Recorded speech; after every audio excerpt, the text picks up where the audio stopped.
And the fact that they did have those couple of chances, I thought that was really important, wasn't it? That they don't lose 2 or 3-0.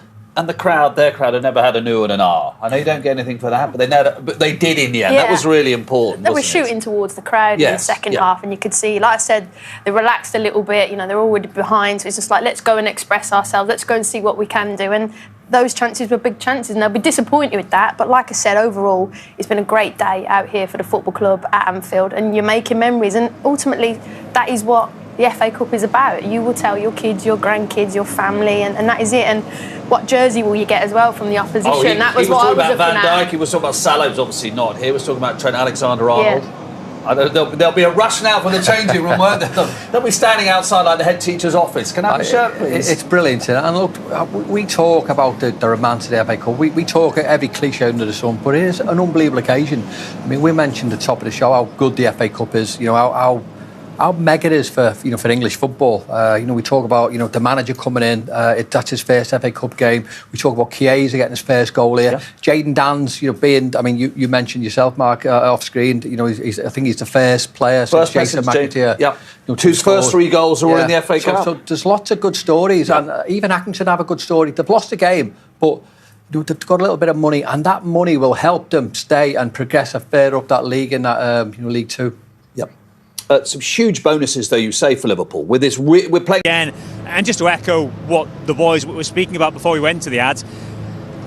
Positives to take from today, some good moments within there, and a kind of pretty straightforward afternoon overall, Ron. Yes, me and Jason sometimes we're sitting there and we're thinking, just quicken it up. It's football the way it's played now. It's nice and simple, and we kept the ball, and we felt we could have created a bit more, especially first half.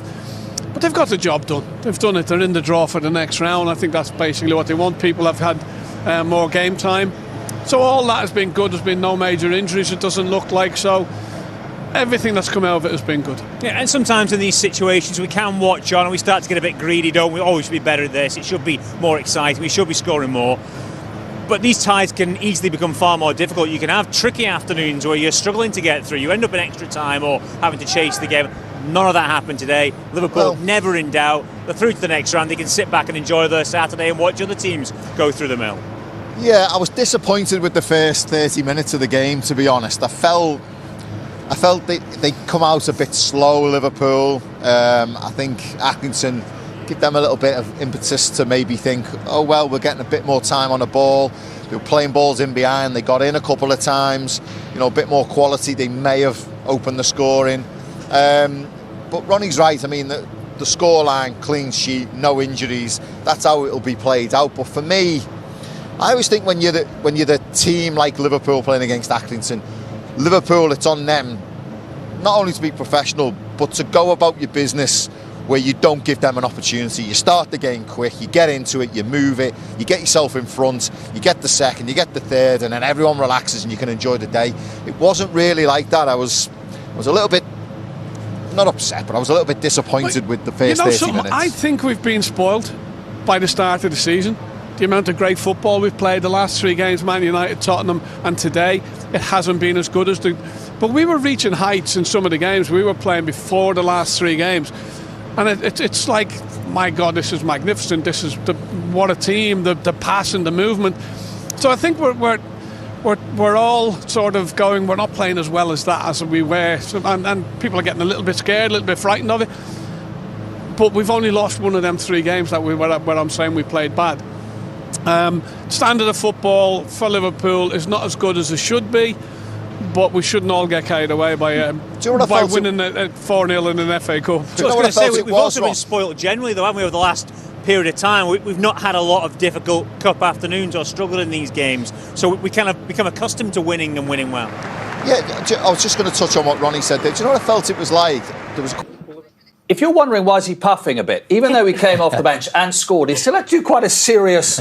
Well, I said warm down, you said fitness session after the full-time whistle. It definitely wasn't a warm down what he was doing after the pitch. We must have dragged him straight off to do the interview. So they were sprinting from halfway to the top end goal. But what a great interview, and what a fantastic young man there. So he deserved his goal, and great to see him back after 5 months out. And like I said, really top interview as well.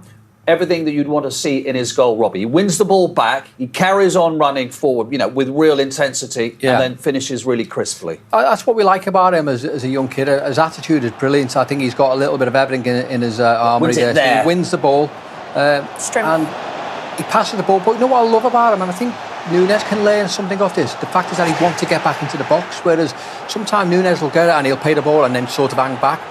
But obviously Jayden Danns, he wins the ball and he's got an incredible appetite and a desire to get in the box after he's passed the ball, because he knows something might happen. The ball might come back to you, and surely it does, and he finishes it one touch into the cop end to get his third Liverpool goal. Look how many Liverpool players in the box. I know they were 2-0 up, but look how many, there were 5 of them in the area searching for the third. Well, that's the standard. You see them all out there. They're all out there for different reasons, whether it's fitness, whether it's like Jayden there, it's an opportunity. The explosive counter-attacking that Liverpool showed for the opening goal.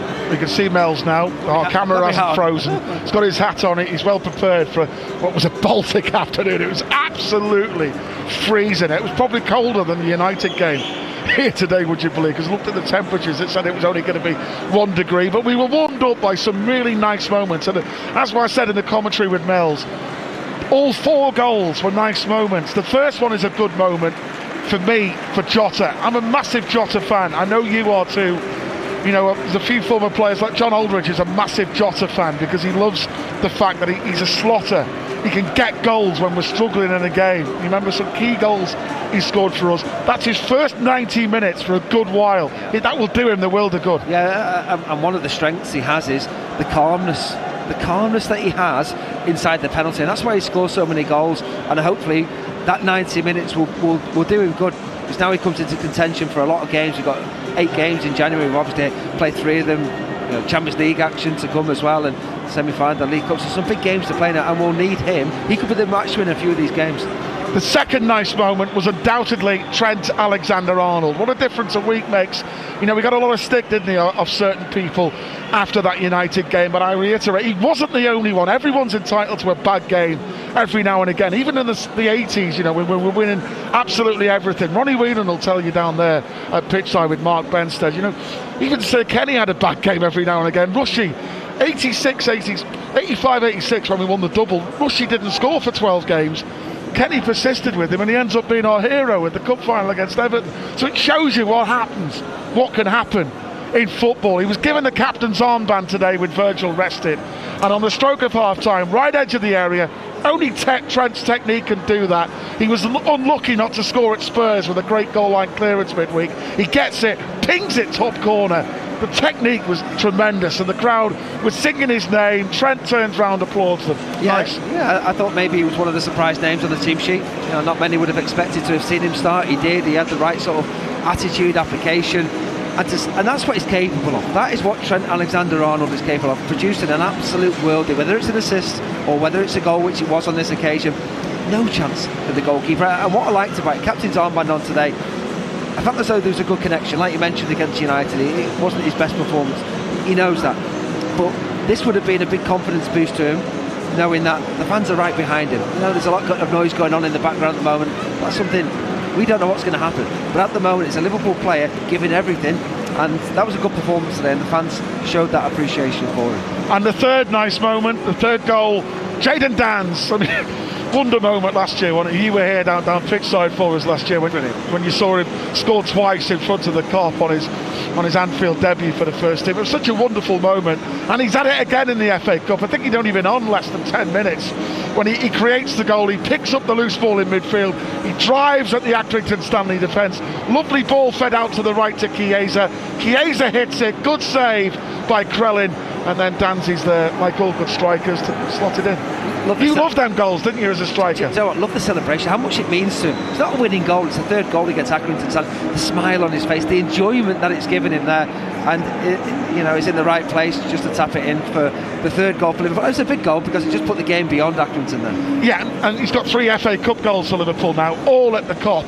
And then the fourth nice moment was the icing on the cake at the end. Chiesa came on, he hit the post, he had 3 or 4 other chances, and he grabs his goal to make it 4 in front of the Kop.